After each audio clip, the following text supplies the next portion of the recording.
The Ryan-Ries Show from Southern California. This is The Ryan-Ries Show. Post your questions using @Ryan-Ries on his Instagram, Twitter, or Facebook. Are you ready? All right. I'm excited. I'm very excited about this show. I have one of my good friends, Jairus Hodges from Calvary Chapel Fellowship in St. Pete, Florida, and he's been on the show several times, and those shows have been amazing. Why are they amazing? Because you live with students year-round. You run a Bible college, Bible school out here called Zeal School Ministry. It's actually on the front page of the Whosoever's website, and we like to send people here to get discipled for a one-year program. And I'm currently actually here right now at their church in Florida. Not only that, you are one of the Bible teaching pastors here on staff, and just awesome to have you. And you're one of the Whosoever's ambassadors, and you tour the globe, my dog. So, dude, yes. So those of you that are listening, you've seen the past shows, buckle your seatbelt because we're going to have an amazing show today. And today's show is going to be amazing because we're going to talk about the Dvo Life, devotion life that I would say we make it so complicated and so hard to follow Christ. But when you apply these lessons or these guidelines in our life, it could be so simple. But we're the ones that make it overcomplicated. And then we're running around and we're living by the flesh and we're not spiritually in tune because we didn't read, we didn't pray. We're not in tune with God, and we're asking everyone about our problems when we need to just go to God, and God will speak to us about them, right, and lead us. So let's get into it. What you got? Dvo Life.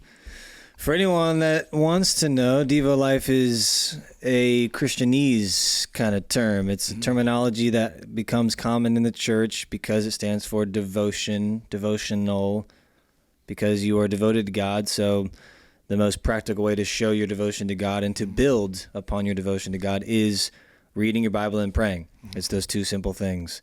And that can become, along with many other things, cliche in the church. Anything that you say enough can become cliche, and so a lot of people can get tired of hearing read your Bible and pray if they've grown up in church. Yeah. However, if you didn't grow up in church, that's news to you. So if you didn't grow up in church and you're new to Christianity, the main two things for what you actually do now after you receive Jesus as your Lord and Savior is you read the Bible because it's God's Word, and you pray to God, and you figure out how to do that. And you should figure out how to do that in a way that is organized and orderly, not just open the Bible and what do they call it? When you open the Bible and you get your fingers and you go, here, I'm reading that verse. Lolly, lolly, lolly, pop. Yeah. Which this is what we're going to talk about. So it's not just random. You want to figure out a way to be organized and honor God with that. But it's through that God will speak to you, and you will also learn about God, and that becomes the foundation for literally everything else in your life. And so it's kind of coined the term Dvo Life. And I used to not like that because I grew up in the church. But going through more in life and kind of getting closer to Jesus, I'm a lot more unashamed of cliche terminology. So I will pump Dvo Life forever. And the reason I like it too, and the reason why it's important is because our relationship is with God. And God speaks to us through this way. This is why, you could have, like I was saying at the beginning of the show, you have so many people that go around and telling people about their problems. What do I do about this? What do I do about this? God will speak to you, and he speaks to us through the Bible, but you have to spend time with him. And it doesn't have to be hours and hours of, it could be if you have the program set up, a simple way to set up, which we're going to talk about it today, then God will speak to you in the morning. He'll speak to you through the day. This is how he speaks to us, but you got to set that little bit of time aside to kill the noise and tune in to what he has to say through the Dvo Life. Yeah, and I would say that to begin talking about the Dvo time, our Dvo Life, we have to have perspective that's proper. You have to understand what is the purpose of the Dvo Life. And when you think about the Dvo Life, you started off with the right perspective, that it is because it's a relationship. Christianity's message is the message of Jesus. And the message of Jesus is, I love you. I have come to sacrifice myself for your sins, so that if you believe in me and receive what I've done for you on the cross, you'll get forgiveness of sins and eternal life. But the eternal life starts now. Right. And you live that purpose for this life as a human, with your human body, and you continue that eternal life in heaven forever after you die. So how do we live out that purpose? And that's that big question of what's my purpose in life? Right. So figuring that out starts with a relationship with God through Jesus Christ, and building that relationship starts with the Devo Life. And so the perspective of the Devo Life is I am building my relationship with Jesus, and that helps to immediately take away too much emotion and spirituality in it, and understand that I'm going to do this because the scriptures themselves say this is what builds my relationship, not to mention millions of lives that validate this is how I build my relationship. Just like if you enter any other relationship, what are the basic things that you need to do for that relationship constantly, consistently, so that your relationship will be strong always? Right. And for the Christian, it starts with the reading and praying. And you will find as you start to read and pray every day that God's going to speak to you. And a lot of times he'll speak to you, but maybe some days he doesn't. It's not like this big thing in the sky. And maybe some days it's just the refreshment that you get from reading and praying. But the purpose that you're doing it is not to get a feeling. The purpose is I'm seeking relationship. This is my devotion to God. And also when you're reading and you're praying and you're doing these things, he may not speak to you that day about what's happening, but in a couple of days, something might happen, or a week later, and what you read and he spoke to you through that day, you'll remember that, and then he'll bring it back to remembrance. 100%. So this is why it's important to continue to read and pray and allow him to speak to you through the word, because he will be able to pull from what you read back and give you those reminders. Yeah. He takes you back to that. You're in a situation, and all of a sudden he takes you back to that moment when you read that, and you're like, oh my gosh, I remember I read this, and this is actually the solution to what's happening right now. Yeah, actually, my wife and I call that oozing. When someone practices anything in life and they become a professional at it. If they, for example, if there's a really good guitar player, you know what I'm saying, or a really good violinist or pianist, and you hang out with them, you're at someone's house, and then there's a grand piano in the living room, and you're like, yo, homie, go play the grand. And then they hop on and they just randomly play this beautiful piece of music, and it's so sick. That's oozing. That only happens because of consistency in their life for hours and days every single time. Right. Same thing happens as a Christian, that you want to be able to ooze the Holy Spirit, the spiritual life, that I'm living by the Spirit. And the only way you can do that is by feeding yourself the food of the Spirit. So for a pianist, I have to practice piano every day. At any moment, I can ooze when it's needed. It will just naturally ooze out of me, is kind of that word we kind of make that word on. Yeah. So for a Christian, like you're saying, you fill yourself up, you read and pray every day, and then as life goes on, it will just naturally ooze out of you the spiritual life, the wisdom that you need for it. I remember when I was just starting to walk with God, it was like fairly new within the first couple of years. I remembered reading and not knowing the stories and hearing everyone talk about the stories around me. And that's the one thing that made me really wanted to read the Bible and know what it said, because you hear about everyone that has so much knowledge of the Bible. That's because they're reading it and they're in it and they're doing their devotions, right? And studying the Bible.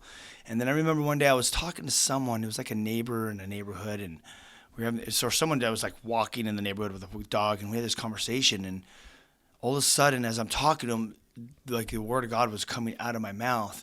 And that was the first time when I was like, oh my gosh, where did that come from? Mm-hmm. I knew I studied it, I read it before, but I wasn't even thinking about it. It just came out naturally. And that's what happens in these moments, is I was answering this guy's questions by the word of God that was coming out of me because it was in me. Yeah. And another thing on that perspective, if you keep thinking about it, the oozing kind of happens with physical life and eating, and the Bible itself describes itself as bread because Jesus is the Word. He also calls himself the bread of life, and the analogy of food becomes more perspective and understanding this Devo life that we have. So if you're going to grow in a relationship with God, have the ability to just ooze a spiritual life, right, have God use Scripture in your life and all these things, it's because you are eating. So to process that is another analogy that's used a lot that helps us. If I'm going to be able to randomly walk up and lift something heavy, it's because I'm eating and drinking water and exercising, right? Yep. And spiritually, that's what we do with our Dvo life. Every day, I'm going to read and pray because that's going to keep me spiritually strong, and it's going to keep me spiritually fit. It's going to keep me healthy. I recently just started working out to try and gain muscle. I used to just try and be super skinny so I could skate, and my wife is like, hey, you should get a little bit more muscle. So I'm trying to gain a few pounds of muscle. So I started going to a new gym, and it totally changed my whole morning routine because the only time I can fit in this gym is early in the morning. So to fit my Dvo life with my gym life and in preparation for the day, I have to get up really early now. But it's been the best thing ever because it's significantly increased my health, but also my muscles. I'm getting stronger, and that's what I want. Yeah. And I wake up a lot of days not really feeling like doing it.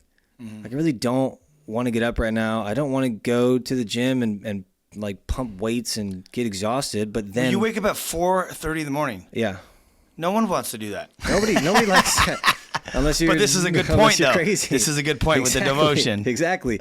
But now that I've been doing that consistently for months, I'm seeing results, and it's really encouraging to see the results, and it inspires me to keep on going. So that now, when I continue to wake up on a lot of days and don't feel like doing it, I'm going to keep doing it because I know that it's going to bring the benefits I'm looking for. Same thing spiritually speaking, and the way we do it spiritually is reading and prayer. That's where it starts. So I might wake up. And I wake up a lot of days, I don't feel like reading the Bible. I don't feel like praying, but my spirit desires. I desire to have a spiritual life. I want to be close to Jesus. I want to live the way he wants me to live. I want to be like him, and I want him to really be glorified in my life. The only way I can do that is if I make time and make it happen. I'll tell you no this. No matter what. I can think of a million different things to do than to open the Bible and open my devotions. And, frankly, sometimes I look at them and I'm like, I'm good today. Right. And what I notice is those days I don't do that. Right. You feel off. Yeah. It's like you don't eat. But in the reality is you're feeding your spirit, as we were talked about. Yeah. And your spirit is hungry. So you do feel off. And you don't know what it is. And you could go a day or two, and I've done it before for whatever reason. And you're like, I just feel funky. Like, I just feel off, and I don't know what's going on. And then you open your Bible. You read, you get down to the devotion or whatever it is, the study, and then when you're done, you're like, that's what I needed. Like, that's what I need the whole time, and you forget because you miss a day or two or whatever, but it's all about reading and praying, and then your whole life, it comes alive. Yeah, and it's a full course meal. It's so important, but we think of a million things not to do. Right, but it's a full course meal. It makes me think of that when you talk about it because anybody would be down to, wake up and eat a cinnamon roll every morning. But you can't just do that every morning. It's not going to be good for you. You need to eat your vegetables throughout the day as well. And the word is like that. It's a full course. So it has every flavor, for our spiritual palate. And some things are kind of harder to eat than others. But the same thing happens spiritually that happens physically. If I don't like broccoli, and not that I'm allergic to it, but if I just don't like it, but then or vegetables in general, and I just start eating more vegetables, I might not like it at first because it might not taste the greatest, but the more that I eat it over time, I actually like your appetite for it will actually change. Your taste buds will actually change. So then you will actually desire it, and you'll see the benefits of it. And it's like that for the full course. Okay. With that said, two things. Number one, first thing is we have this list, and we look at our list, and we try to figure out, we have so much time to do this whole list, but we don't have even time to our devotion. Why? Why do we have time for everything else? I'm speaking to myself. Right. We can look at, I got to do all this, and I don't have time. I don't have 30 minutes to do this. Right. Number one. Number two, the other thing you just said was you start desiring it. When you first get into it, I remember first reading it, or reading the Bible, I'm just like, oh my gosh, this is brutal. It's just like everyone that opens the Bible, and you've probably heard it a million times, they go, I started reading the Bible, but I don't understand it. They just kind of give up because they open up the Bible, they don't know where to read, and they just give up. Or it's so hard. If you start reading it, you start listening to Bible studies, and find a pastor that you like to listen to, first of all, that actually helps. Oh, yeah. Because if you don't like listening to someone and he's making it sound really boring, then you want to get someone else. Everyone likes a certain style of pastor, the way they teach. Yeah. Find the voice that you like, and then get in it from there. And also find a translation that you like. Right. There's a lot of translations. Obviously, people are going to say the King James or the New King James. There's the NIV, which someone could say something about that. The NLT, I read the NLT because it's just normal language. And I like reading it. When I read the NLT, I like actually reading it. When I read the King James, I don't like reading it, right? So I'm inspired to read it with the New Living Translation. But you get whatever translation that you like to read to get you going. But literally you start reading it and you start seeing the transformation, you start seeing the effect of it in your life, and then you want more and more and more. And then when you don't have it, you're like, I got to read it. It's like the taste is there, but it's just getting the party started, like just getting going, whetting your appetite for it. Yeah, I would say I was speaking to the second thing first, and then we could talk the practical stuff, which is the good meat for today. It works like any other addiction works, but in a positive way. To explain, an addiction is something you get hooked on. You started in the beginning, and as you continue on, you have to continue to use it, and then you have to continue to usually use more in order to get the same high, for example. And you just get hooked, and you just want to keep going more and more and more, but then eventually that destroys you. That pattern is a positive pattern when you find the one true thing that you can be addicted to. Yeah. You can't be addicted to anything in the world and receive peace or life. The only thing you're allowed to be addicted to, and it works, is Jesus. So if you're addicted to Jesus, you start reading and praying and having a relationship with him, then you get hooked because you start saying, this is real, this works, he loves me, it's relationship, the power is there, and all this stuff, my life, like this purpose thing, it all starts working, and then you start using more and more. I want to just jump in here. That hook thing. Literally, when you realize that you're not just reading the book because you're trying to be a good boy or a good girl, but when you realize, like, whoa, God is real and he's doing something in my life and he's speaking to me and I'm feeling his presence and, like, this whole thing's real, very addictive. Oh yeah, and that's You great. want more and more That's and more. great. Yeah. We call that the spirit high. You know, Yeah. Like, Yeah. We're on. Shout out Tom Gillis. We're on the most high. You know what I'm saying? Yes. The most hi-fi. You know what I'm saying? And that's great. That's perfect because you're allowed to be addicted to Jesus. Because if you're addicted to Jesus, everything will be fine. To him in a relational aspect, then your relationships keeps growing. It's just like a good marriage. You know, you keep on digging deeper and deeper. The more that time goes, the more sustenance there is in the marriage, the stronger it is. You know, but even marriage, even the best things in the world, none of them will fulfill us. Only Jesus does. So it works like that. To the first thing you said, which for sure is a perfect thing for us to get into, is how to figure out this list of things you have for your day. And for the second half, we can talk about prioritizing your day, you know, on the show today. The first thing before you start prioritizing all the things on your list is to figure out your Dvo Life list and how to do that. So I would say, think through, how am I going to do a Dvo Life and what things can I build into my Dvo Life as a basic start, or if I want to go deeper, other things I can add, for example. Okay. So you start with reading and praying. So here, I'm gonna really make it simple for people. So you get up in the morning. Yeah. What does your morning look like? You asking me personally? Yeah. Or yeah, what a morning can look like practical. How can someone do it? Well, my morning starts with the Dvo Life. This is the first thing I do. I wake up, I play Clash of Clans for 10 minutes while my coffee brews, and then I hook my phone up, I put it away, I go to my table and I get my Bible, and I have a Devo little booklet, and I have my Bible itself, and I have my journal. I read through it, I study through it, make notes and stuff. So a Devo is what, like a page? Devo booklet would be like common terminology for a booklet that someone could create. Usually it's like a 365-day booklet. So it's one page. And every single day they have a kind of paragraph thing to encourage you with something. And so how long does it take you to read that particular that page? thing itself, 3 minutes. Okay. It's like an appetizer. That's why I'm trying to tell people how simple it is. Yeah. It's like an appetizer. So you read it, 3 minutes devotion. And then I have an organized way that I read my Bible, which for me is one chapter from Old New Testament and one from the Psalms or Proverbs. So I go through that. That's organized. Good. I like that. Take notes as I go through. I like to highlight and underline things. I think through things as I go through. As a rule, not an exception. Sometimes I might get caught on one thing and just think through that and write notes on that. I do that for about half an hour, and then I go and I pray. And then when I pray, I have note cards with lists of things to help me stay organized in my prayer life, so I'm not just sitting there and my ADHD goes off. And so I go through my list of things for a certain amount of time before I get ready and go to the gym.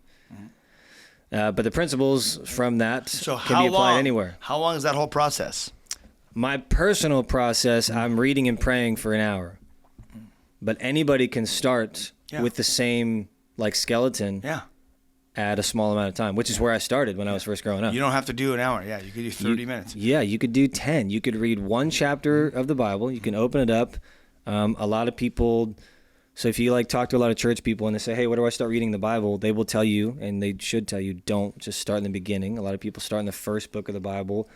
If you start in the beginning of the Bible, eventually you'll get confused. So a lot of people in church will say to start in the book of John, which is stories of Jesus, or you could just start the second half of the Bible with the New Testament, which is just a bunch of stories of Jesus.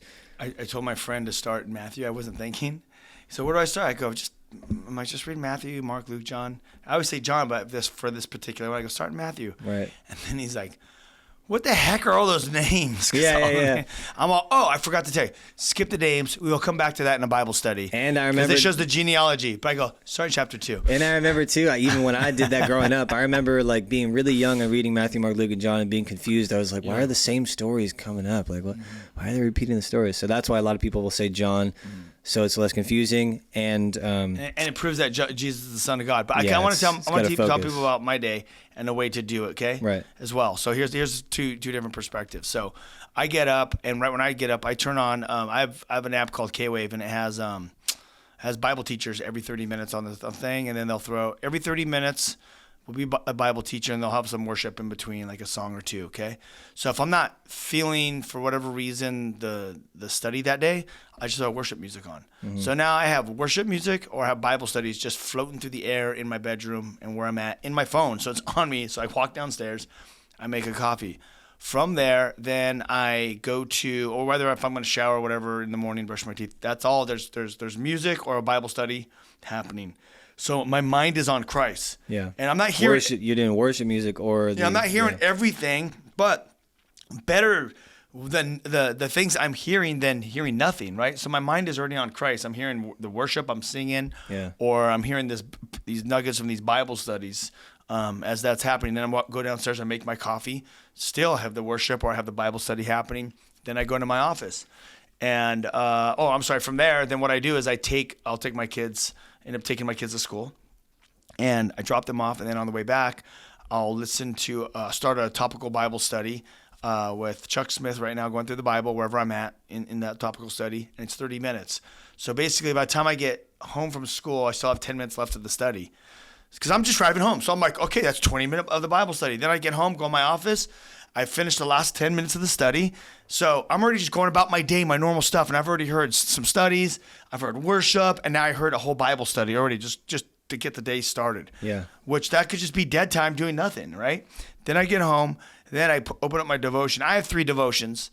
So let's just say if you do one devotion to start, right, 3 minutes. Right. And I say it's 5 minutes because I read it and then I post it on my stories on Instagram. That's with 5 minutes of posting. Then I open my Bible wherever I'm at reading. Right now, I think I'm in, where am I? I don't know. It's like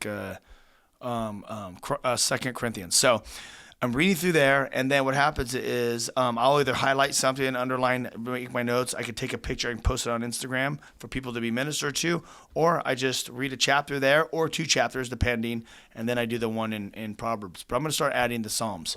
And then that's it. Then I'm done for that day. That's just my devotions. That doesn't take a lot of time. Right. I took my kids to school. I made my coffee. And now I'm ready to go start emails or whatever. Yeah. And that's we're talking about just basic devotion life that we should do. Just like when we wake up every morning, we get our coffee and we get our food. That's our food. Yeah. So I would say the most basic thing that anybody could do is, we're talking about the most basic stuff. So like, and you can see, and with 2 live examples, you can see how it can work, and you can kind of create it, which is another perspective thing, just to, you create your own time with God. It's like a date. You got to create that own time with God. I want to add something, because I was thinking about my wife. Her thing, she reads kind of, because we have a bunch of kids and she's with the kids, so I know she does like to read at night. She also likes to read at night. Mm-hmm. Because all the kids are in sleep, so she likes to read at night as well. But she does something during the day, but more or less like at nights. Like goes deeper at nights? Yeah, but see, for me, by the end of the day, I'm so over it. Same. I'll listen to worship, but yeah, I'm not. Doing something in the morning just to get your mind in the right spot that's always going to be a win. At nighttime, I'm not trying to read a Bible or study the Bible, because I'm just like, I want to be, when I read, this is the other thing that's good to hear, is that when I'm going to get after it and read and listen to a Bible study, I don't just put a Bible study on if I'm like spaced out or if I'm not just like not into it. Because it's just like you're going to listen to it. And because I'm going consecutively through the Bible. Right. So I don't want to waste that study. So I want to wait till I'm sharp and I can retain it all. Yeah. To do it. Or else I have to go back and listen to it again. So find those moments when you're not burned out and tired because you're not doing you're going to listen or you're going to be like, oh, I got to spend time with you, God. And you're like so tired from like if you have kids or you're working all day or whatever.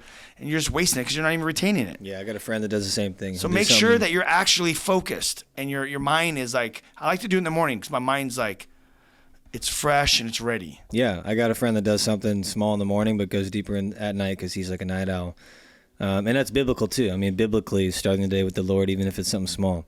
The most basic thing you can do is find a book of the Bible to start.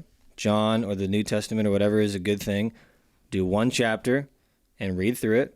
Try and think about it.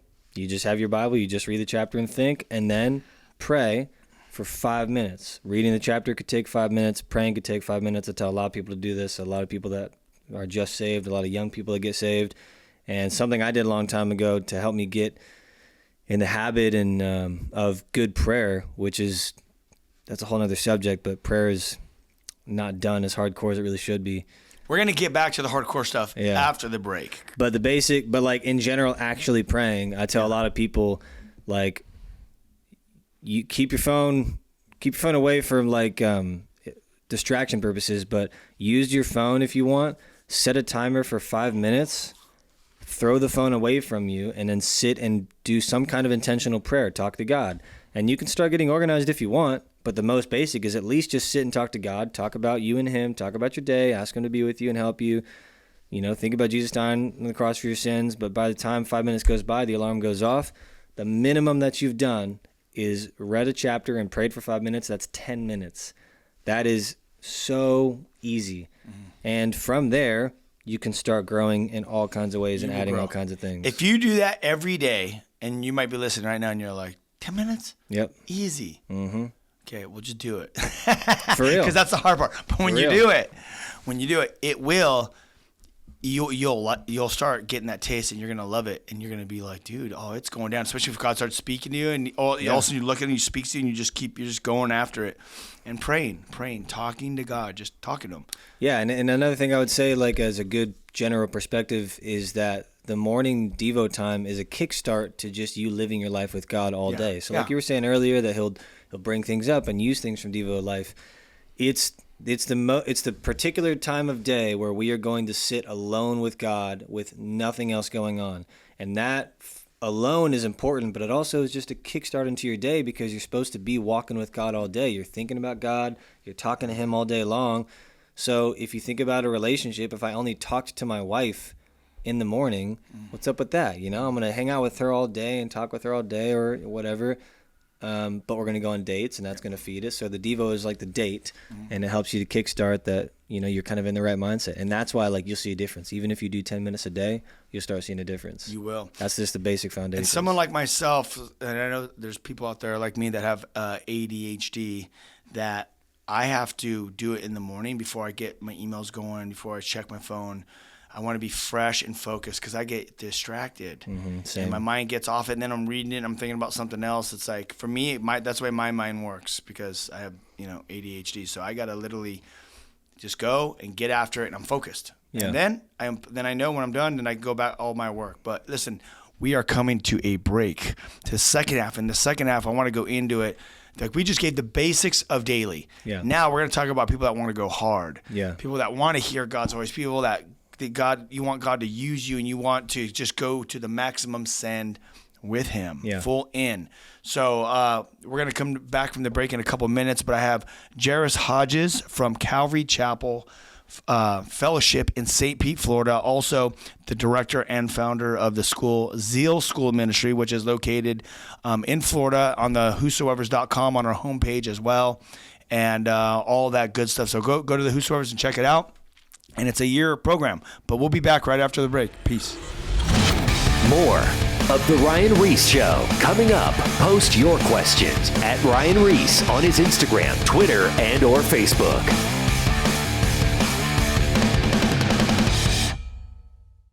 Now, back to the Ryan-Ries Show. All right, it's go time. We are back with Jairus Hodges out of Calvary Chapel Fellowship out here in St. Pete, Florida. And actually, you're the founder of the school, Zeal School of Ministry, which is actually located here, which we are actually here on location right now. And just to give a little background, you guys, I come out here once a year to come teach on evangelism, the gifts of the Holy Spirit, and we do several events out here, pour into the students, do outreaches to the skate park. But this thing's happening here for 1 year. Mm-hmm. You enroll, you're here for 1 year, and then from there, I was just talking to a couple of the students from last year. They're moving into other jobs, and they get placed in other places. So it's an amazing opportunity, and it's in Florida. And you get to come for a year. It's an awesome thing. This is the third year. It's been happening, and you guys have what's your capacity for students a year? 10 students. It's 10. Yep. And that was the vision of this, is not to have something massive but smaller. Jesus had 12, by the way, to pour into them. So it's more hands-on, and no one gets lost in the shuffle. It's very direct with people. Yeah. And it's an amazing thing, and all the students love it. We've had so many students graduate and actually come back when I've been here, come back to visit, and everyone's doing amazing. So check it out. Where do they find the website? Zealschool.com. Zealschool.com. Zealschool.com. That's it. Check it out. All the info. Okay, so at the beginning of the show, we were talking about Dvo Life, Devotion Life, the basics to a relationship with God. And you're going to have to, go back and listen to the first half, but it's the minimum that you want to start to hear God's voice, for him to speak to you. And I think it came out to like a 30-minute little session. But then as you whet your appetite for this should lead you into, once you find out that God's real, he's speaking to you, you're going to want more and more. It's going to be very addicting, to be honest, when you realize that God does exist, and he sees you and he wants to have a relationship with you. As you pray, things happen, and he gives you the desires of your heart. And those desires of your heart, he created you with those desires in your heart from the very beginning, before you were born. But the only way you figure out what those desires of your heart are that he placed in your life, that destiny, that plan for your life, is to come into a relationship with him. And the starting point is a devotion. Yeah. After you confess your sins and give your life to Christ, the next thing is a devotion life. But now, the second half, let's talk to people after they kind of graduate from that devotion life and they want to go deeper in a relationship. They're getting more serious. What does that look like? There's a lot of different things that you can do. Yeah, so to go deeper in your walk with the Lord, there's practical things that you can do, spiritual practices and disciplines, and a lot of it is starting with the Dvo Life. So we can talk about a lot of different things that you could do, a lot of thoughts for you to marinate on whether or not you might want to take more steps in a Dvo Life. The first, I would say, is the extension of your time in reading and praying. Right. That you can start with just a little bit of time, but as you get better at making time for it, you can spend more time reading. You can spend more time praying, and build it up to whatever feels right for you. You don't have to be crazy, like you said in the very beginning, and think we have to. I got to read for 3 hours and pray for 3 hours. Like, that's dumb. Just be real. Just be honest, and you will figure out what works for you. And you'll figure out where it works for you. So, as just something simply to expand, you could do your Dvo Life, which we talked about at the beginning of the show. You get up and you read your devotion, which is a one page. It takes about 3 minutes to read. Yeah. You underline it, highlight some stuff. Then you read a chapter of a book wherever you're at in the Bible, and then you could read an Old Testament if you choose, or you can do the Proverbs, whatever. Anyway, all that takes minutes, really. Yeah. So that could be your starting point. But then you could say, okay, the next step, for an example, I want to go to the next level. So what I'm going to do now is I'm going to start going through a book in the Bible with a Bible study. Right. So for instance, I get the Word for Today app, which is it has all of Chuck Smith's Bible studies. One of my favorite pastors. He's my pastor. That's who I listen to. So what I'll do is I'm going to go to the Gospel of John, and I go chapter 1, and his studies are about an hour. And then so I might do devotion and then one Bible study. And that's it for the day. Now, 20-something chapters later, I just finished one of the books of the 66 books in the Bible. Yeah. So now, with a full teaching of the breakdown of date, place, time, what's happening, and Holy Spirit filled Bible teaching. Then if you think about that, boom, you knocked off a book. Right. Then you could jump over to the Old Testament if you want to do a book, or continue through the New Testament. But that would be a huge goal. Yeah. Is to go, I'm going to go through the whole Bible. Yeah. And then maybe, you're like, well, I'm going to step it up.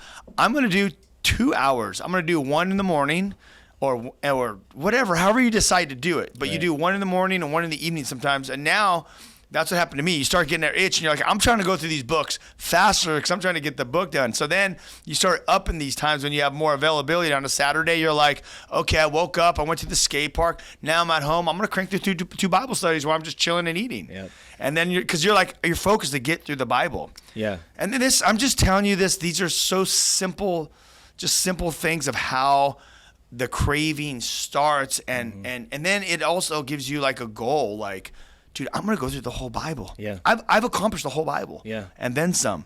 And it feels amazing. Yeah, and listening to some kind of podcast or app or Bible teaching thing in general is just another great layer of something extra you can do. Yeah. You've already mentioned devotional booklets. So there's devotional booklets that you can add. Do you know the name of yours? I have a David Jeremiah one. I don't know the name of it. And then I have a Billy Graham one. Okay. And then I have a Joel Osteen. No, I'm just joking. I got one that's pretty common called My Utmost for His Highest. Who's the other one? I don't know. But regardless, those are examples of like extra books that like people will write, kind of like tight paragraph things that you can read in addition. The podcast stuff is an easy. Felon. That's the third one? Yeah, Felon. Yeah. My dad gave it to me. That's the one I hate reading. It's so hardcore. I'm like, that's the one I always text out all the whosoever's. And I'm like, I'm going to check out this devotion. And then Tom's like, which one is it? I go, it's the devotion I hate reading. It's some old school dude named, his last name's Felon, I guess, but he's brutal. Yeah, it's so deny self. It's gnarly. Yeah, it's good stuff. Yeah. But anyway, it's Felon, Billy Graham, and then, who did I say? Charles or Jeremiah, David Jeremiah. Yeah. So you can look up devos like that and add that as a part of your diet, if you will. Yeah. The podcast Bible study stuff is an easy thing to add to your diet because you can do that, like you were saying, going through a book. You can do it in your car, like you were also saying earlier. Worship music, something you can add. Podcast Bible teaching you can add. I do, for example, I listen to Chuck Smith too. I have the Word for Today app. What other pastors do you listen to? Just him. I listen to him, and I listen to other people like sporadically and randomly, but not organized. Yeah. But I've been going through all the Bible series from him. I do it when I drive to and from the gym, and then I do it while I'm making my breakfast. So like you can add extra layers like that, like you were even saying earlier, while you're doing normal stuff, worship music, podcast-related stuff. And so you're already thinking of these extra layers that you can add. And some of them you can add during normal life stuff without even adding extra time per se. Yep. And so you're already starting to go deeper. You're already starting to expand the horizons. Worship music. Growing. I try to play that as much as possible because you're feeding your spirit with just music. I want to ask you a question though. Why do you like Chuck Smith? Personal answer. I listen to Chuck Smith. I listen to it fast. Yeah. Because it matches my ADHD brain. But I like it slow. I started listening to him because you did. So I knew that you had the app, and I caught on to that years ago, and I was just following you. Yeah. And so I've been going through stuff ever since. And the way he teaches is good for me because he's very informational. Yes. And that becomes very helpful to actually learn things. Yeah. Yes. That's what I like too. He also gets practical, but he's not as much of a preacher vibe as he is a teacher vibe. Yep. He'll preach into it, but a lot of the teaching stuff, and he did a lot of work in preparing the messages that he did, because a lot of the messages, most of them, are his nighttime studies, which were longer times at church. It wasn't like the Sunday morning quick thing. And so they're like, some are topical things are 30 minutes, but the Through the Bible stuff is 45, an hour and 15. Yeah. So he goes through it, and he's got, there's just so much resources. So I've enjoyed listening to him and enjoyed the way that he teaches through things and helping me to learn backgrounds from things. And I also enjoy it because I'm whosoever's. I'm a skater. I love screamo music, but I'm Calvary Chapel. Like that's I'm born and raised Calvary Chapel, and I believe in Calvary Chapel, and so I feel like I'm being fed from the OG, and that makes me feel strong and legit. I like it because the OG, exactly. Yeah. And because we want to keep the DNA of, as we are Calvary, we work with all churches, but as we are Calvary, we want to keep the DNA of Calvary. Yeah. And like to hear it from the horse's mouth, if you will. Right. Now, the other thing is, I like that too, because his studies are simple, but they're deep. Exactly. And a lot of information. Right. Very amazing. Yeah, and very and helpful. He talks slow, and I like it slow. Right.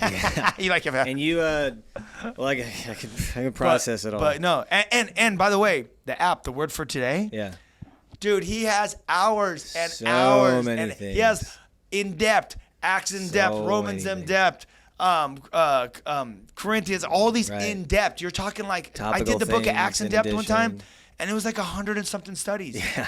It was just Acts. Yeah. Anyway, dude. And you can do that with all kinds of people. You can, if you guys, and we haven't even talked about going to church. So as a Christian, you're supposed to go to church, but today we're talking about the Dvo Life. But if you go to church and you get involved in church, you have leaders at church, you can ask them for some of these resources. You can say, hey, is there a Devo book that you would suggest? Is there other pastors I can add in addition? If you really like the pastor at your church, they might have their own resources. You can listen to those things.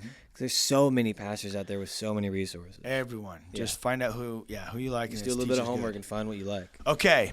So with that said, go through the Bible. That sounds amazing. What are some other things? I would say prayer is another thing that you can learn more how to grow deeper in. Prayer, reading the Bible can become such a large thing, and it's basically endless on how you can add extra commentaries, devotionals, podcasts, Bible teachings. Worship music helps, and podcast stuff helps to fill our minds with good things. But prayer by itself is another thing you have to grow in. You have to learn how to pray. The disciples asked Jesus to teach them how to pray. And I've learned more about prayer the more that I've dug into it. So when I started digging deeper, I used a phone timer to I would be like, I want to pray for 15 minutes. And then I would set a timer and I would force myself to keep praying for that long. And I did the same thing for 30 minutes, 45 minutes. I would try hour sessions. And that really, practicing that really helped me start to learn more about it. And then as I started to do more praying, I started practicing more biblical ways of praying. So I pray on my face, I pray on my knees, I pace and pray. I'd pray silently, I'd pray out loud, I'd pray in silence. I'd give thanks to God and praise to God, supplication for friends and family, people of the church. I ask God for things for myself. So many different things to pray for, so many different ways to pray, so many different positions to pray in, and so many different time frames that you can try out. And that becomes a whole nother pool that you can jump into, an ocean that you can jump into on taking things a further step. In addition to reading and praying, something that you can definitely add in on is there's some things that Jesus told us that we can do. Like if you're really trying to seek God and really trying to dig, one of the best things that Jesus talked about is fasting. You can fast mostly from food. Usually that's the classic way to fast. You take a day or so. That's the way it goes down. My dad even he fasts certain meals sometimes. That was perspective for me, not trying to be too boxed in. Like I can just fast a breakfast one time just unto the Lord. Or I can fast a dinner one time, or maybe I can just fast two, and not like intermittent fasting, like I'm trying to be healthy. Like so you do it as a spiritual discipline. You're not trying to double dip. Do it on the ones that count. Right. Fast on the ones that count. I don't eat breakfast, so I'm not going to be like, oh, Lord, I'm fasting breakfast. I'm going to fast. Oh, I can't speak. Fast. Fast. I'm going to fast breakfast. I don't even eat breakfast. Right. So that's stupid. Yeah. It's all about the heart. That doesn't count. So I just do the day. I just do the whole stinking day. Because I'm because I ain't doing it in breakfast anyway, so I'm going to hit it. But or if I fast, I'll break it at dinner time, for example. I'll get to the night. At the end, then you just eat before you go to bed. Exactly. Right. So you could figure out each way. Just start baby steps. You know what I mean? But that's a big next step thing. It is a big thing, and you gotta be focused when you fast. There's it's like a mentality. You got to be ready. I don't know about you, but I got to be ready. Like my mind is when I'm fasting the next day, I'm like, okay, dude, I'm not going to eat. Yeah. Through the day of fasting. You gotta focus. It's like, you got to it's like, I don't feel like I could just start in the morning, wake up and be like, I'm just going to fast. It's almost like I have to prepare myself. And I say that so people understand, you need to, don't just be like one day, oh, I'm going to fast. I mean, maybe if that works for you, but for Right. me, Perspective, though. I have to have like mentality, like, okay, tomorrow I'm going to be fasting. I'm not going to put myself in a situation where I'm like, okay, I'm going to be taking care of my kids all day long and fasting. That's not going to work well because my kids are wild. Right. And I need to be not chasing my kids and, you know, whatever happens during that time fasting, because fasting, you could get, if you're not eating, you could get angry and mad, and you don't put yourself in a bad situation. Right. You know. And Jesus talked about prayer like this. Read the beginning of Matthew chapters 5 and 6. You got to be focused. Like when you're fasting, make sure you have time to like concentrate on the fast. Yeah, he said when you fast, he's like, don't let anybody know that you're fasting. You know, like just keep going about your day, and what your Father sees that you do in secret, He'll bless you. It'll take you deeper, and sometimes those are things you can, like fasting especially, can be something you can do on major times in your life when you really need clarity, you really need like answers, and sometimes God will speak, or sometimes it'll just be the peace that He gives you. But like regardless, you're just like, hey, I'll do anything. Yeah. I'll read more, I'll pray more, and I'll fast. And those are like practical things. It's amazing. There is something that happens for sure when you fast and you're in that zone. It's like because the flesh is dead. It just dies because you're like I don't bow down to you right now. I'm not going to eat because my body's telling me I'm hungry. Right. It's just like in the spirit. It's like you get more like alert. It's amazing. I love it. I used to fast. You only get it if you do it. A lot. Yeah. I used to fast a lot, and it's amazing. It's an amazing thing. I do once in a while, but definitely I love doing it. And once you get into it, once you start doing it, you just get into it again. Exactly. Just like everything else. Yeah. You start. And I'll repeat too. Like, these are all kinds of things, and there's more. All kinds of ways that you can start to create this relationship that you have with God. Like when you are walking with God and you're figuring out things to fill your mind and fight against the noise, there are all these kinds of things that I do. So now, like, that's what I've done for my life. I've figured out things like these, all these things we're mentioning. I do all these things in what works for my life, and I do it in a way that is genuine. I'm not just trying to be like religious for the sake of it. I'm trying to seek God. I'm trying to be close to God. And another thing I want to encourage and talk about a little bit is that when you do these things and you figure out like all these different ways that you can start but also go deeper, it really does actually help you with the prioritization of everything else in your life. If you prioritize the Devo time, which is in essence prioritizing a relationship with Jesus, from that flows the ability to prioritize everything else in your life and give you perspective on everything else in your life, because life is crazy. Like, we got so many things going on, so many things to think about. So how do I think about that stuff? And I always like to encourage that, when we get priority with Jesus on top, practically, that will give us the perspective on the priority with everything else in our life. So every day I think about my day before I go into it. Therapy taught me that, that I'll look at what I have as far as I can understand, as far as I can control, and I'll look at all the things that I have going on in the day, and I'll think about it ahead of time. And from this Devo time, from this relationship with Jesus, I am given perspective on how to prioritize which of those are most important. And then that literally tells me the time that I'm putting, the time slots of my day. So it's like my wife, she is up there. I mean, it's me and Jesus and then my wife. So that gives me time slots. I spend like an hour of every morning I have helping her to, have breakfast and lunch and get ready to go to work, because she's priority. So that gives me an hour time slot.